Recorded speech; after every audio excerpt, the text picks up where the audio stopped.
സഹകരണ ബാങ്കുകളിൽ CPIM-ന് രഹസ്യ അക്കൗണ്ടില്ലെന്ന് മുഖ്യമന്ത്രി. കള്ളപ്പണം സ്വീകരിക്കുന്ന നിലപാട് CPIM-നില്ല. പാർട്ടിയുടെ പ്രവർത്തനങ്ങൾ സുതാര്യമാണ്.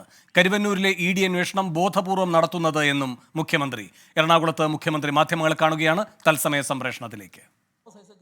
പ്രതിപക്ഷ നേതാവ്, നിങ്ങൾ ആർക്കാണ് ചൂട്ട് പിടിച്ചു കൊടുക്കുന്നത്? ഇതാണോ ചെയ്യേണ്ട കാര്യം? കെജ്രിവാളിൻ്റെ കാര്യത്തിൽ നിന്ന് എന്തെങ്കിലും അനുഭവപാഠം ഉൾക്കൊള്ളാൻ കഴിഞ്ഞോ? ഞാൻ മറ്റു കാര്യങ്ങളിലേക്കൊന്നും കടക്കുന്നില്ല. ഇവിടെ ചിലർ അന്വേഷണം നേരിട്ടതും അതിൻ്റെ ഭാഗമായി പിന്നെ തുറന്നുണ്ടാകാത്തതും അത്തരം കാര്യങ്ങളിലേക്കൊന്നും ഞാൻ പോകുന്നില്ല. എല്ലാവരും എല്ലാം കണ്ടുകൊണ്ടിരിക്കുകയല്ലേ. അപ്പം അന്യായമായി ED-യെ പിന്താങ്ങാനും എങ്ങനെയെല്ലാം ED ദ്രോഹിക്കാൻ നോക്കുന്നവരെ കൂടുതൽ ദ്രോഹിക്കാൻ കഴിയുമെന്ന് പരിശോധിക്കാനുമല്ല കോൺഗ്രസ് തയ്യാറാകേണ്ടത്. അതാണ് ഇപ്പോൾ കെജ്രിവാളിൻ്റെ കാര്യത്തിൽ ഉണ്ടായ അനുഭവ പാഠം എന്നത് മനസ്സിലാക്കണം. അതാണ് എനിക്കതിനെ സംബന്ധിച്ച് പറയാനുള്ളത്. മകൾക്കുമെതിരെ ഇന്ന് തിരുവനന്തപുരം വിജിലൻസ് കോടതി വിധി പറയുകയാണ്.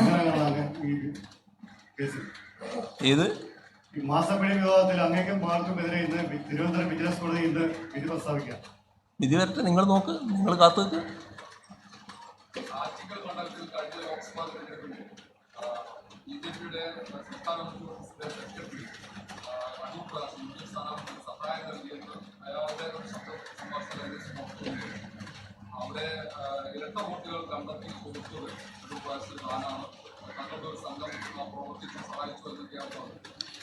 അതിപ്പോൾ ഒരാൾ തുറന്നു പറഞ്ഞത് കൊണ്ടാണല്ലോ. ഇതെല്ലാവർക്കും അറിയാവുന്ന കാര്യമല്ലേ. ഇവിടെ പലതരത്തിലുള്ള ഡീലുകളാണല്ലോ നടക്കാറുള്ളത്. അതിൻ്റെ ഭാഗമാണ് ഒന്ന് നേരത്തെ നമ്മൾ കണ്ടത്. മറ്റൊന്ന് ശക്തമായ എതിരാളികളാണ് എന്ന പ്രതീതി ഉണ്ടാകും. അവരുമായി ചില ധാരണകൾ ഉണ്ടാക്കാൻ ചില ശ്രമങ്ങൾ നടക്കും. ഇപ്പം തന്നെ ചില മണ്ഡലങ്ങളിൽ നിർത്തിയ സ്ഥാനാർത്ഥികളെ പരിശോധിച്ചാൽ അത് അതിന് വഴിവെക്കുന്ന സ്ഥാനാർത്ഥികളെയാണ് കൊണ്ടുവന്ന് നിർത്തിയിട്ടുള്ളതെന്ന് കാണാൻ പറ്റും.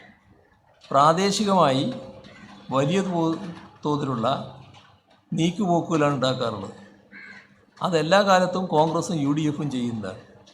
ചില ഘട്ടത്തിൽ പരസ്യമായ കൂട്ടുകെട്ട് തന്നെ BJP-യുമായി ഉണ്ടാക്കിയിട്ടുണ്ട്. ഇപ്പോൾ പരസ്യമായ കൂട്ടുകെട്ടല്ല, എന്നാൽ രഹസ്യമായി ചില ധാരണകളും നീക്കുപോക്കുകളും ഉണ്ടാക്കുന്നു എന്നതാണ് നമ്മുടെ നാടിൻ്റെ അനുഭവം. ഇപ്പോൾ പുറത്തു വന്ന കാര്യം, അന്ന് ഈ കാര്യങ്ങൾക്ക് പങ്കുവഹിച്ച കോൺഗ്രസിൻ്റെ നേതൃനിരയിലുള്ള ഒരാൾ, അയാളിപ്പോൾ തുറന്നു പറയാൻ തയ്യാറായതുകൊണ്ടാണ് ഈ കാര്യങ്ങൾ പുറത്തു വന്നത്. എന്നാൽ നാട്ടിലെല്ലാവർക്കും അറിയാവുന്ന കാര്യമാണ് അവർ ഈ പറയുന്ന ഡീലുകൾ ഉറപ്പിക്കാറുണ്ട് എന്നുള്ളത്. ഒരുപാട് സംഭവങ്ങൾ നേരത്തെ ഇതുണ്ടല്ലോ.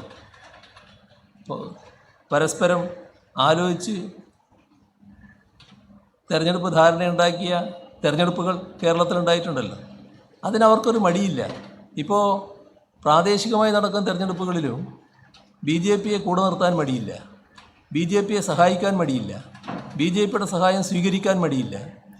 പിന്നെ എങ്ങനെയാണ് നിങ്ങൾ ഈ പറയുന്ന രാഷ്ട്രീയത്തെ എതിർത്തു പോവുക? ഒരു തലത്തിൽ നിങ്ങൾക്ക് സഹകരിക്കാമെങ്കിൽ വേറൊരു തലത്തിൽ എതിർപ്പാണെന്ന് പറയുന്നതിന് എന്താ അർത്ഥം? ഇതാണ് കോൺഗ്രസ് സ്വീകരിക്കുന്നത് എന്നത് നമ്മുടെ നാടിൻ്റെ അനുഭവത്തിലുള്ള കാര്യമാണ്. അപ്പോൾ നമുക്ക് തൽക്കാലം ഇവിടെ നിർത്താം അല്ലേ? ശരി.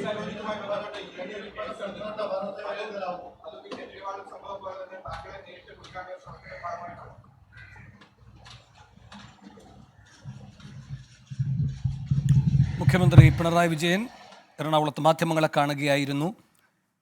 ED തോമസ് ഐസക്കിന് നോട്ടീസ് അയച്ചത് പ്രതിപക്ഷ നേതാവ് ഏറ്റെടുക്കുന്നു. പ്രതിപക്ഷ നേതാവ് ആർക്കാണ് ചൂട്ടുപിടിക്കുന്നത് എന്നടക്കമുള്ള വിമർശനങ്ങളാണ് മുഖ്യമന്ത്രി ഉന്നയിച്ചത്. മാത്രവുമല്ല, കോൺഗ്രസ് ഇതര നേതാക്കൾക്കെതിരെ കേന്ദ്ര ഏജൻസികൾ അന്വേഷണം നടത്തുമ്പോൾ കോൺഗ്രസ് ED-ക്കൊപ്പം നിൽക്കുന്നു. കെജ്രിവാൾ ഉദാഹരണമടക്കം ആവർത്തിച്ചുകൊണ്ടാണ് മുഖ്യമന്ത്രി ഈ ആരോപണം ഇന്നും തുടർന്നത്. മാസപ്പടിയുമായി ബന്ധപ്പെട്ട ചോദ്യത്തിന് മുഖ്യമന്ത്രിയുടെ മറുപടി വന്നു. വിധി വരട്ടെ, മാധ്യമപ്രവർത്തകർ അതുവരെ കാത്തിരിക്കൂ എന്നാണ് മുഖ്യമന്ത്രി പറഞ്ഞത്. ലോകത്തെവിടെയായാലും ഏത് സമയത്തും 24 വാർത്തകളും ഓഗ്മെന്റഡ് റിയാലിറ്റി പാക്കേജുകളും എക്സ്പ്ലെയിനറുകളും വിശദമായി കാണാൻ ഞങ്ങളുടെ YouTube ചാനൽ നിങ്ങൾക്ക് സബ്സ്ക്രൈബ് ചെയ്യാം.